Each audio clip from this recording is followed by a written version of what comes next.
Hi అండి, ఇది కమ్మవారిపల్లి గ్రామము. ఇక్కడ ఈ సందు వర్షాలకి బాగా విపరీతంగా నీళ్ళు వచ్చేసి సప్పటి దగ్గర మనుషులు ఎవరు దాటనీయటం లేరు. కావాలంటే చూడండి.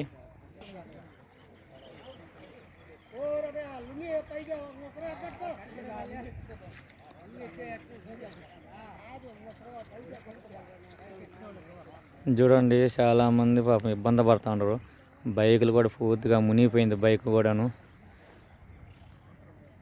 గుంతల్లో ఉన్నాయి. నది మధ్యలో గుంతలు ఉన్నాయి. గుంతల్లో వాళ్ళు ఇబ్బంది పడితే చిన్నగా దూసుకొని వస్తూ ఉన్నారు. కొంచెం తోపుడు ఉంది, నీళ్ళు కూడా బాగా తోపుడు ఉన్నది. నీళ్ళు కూడా తోసుకుంటే నిదానంగా వస్తున్నారు.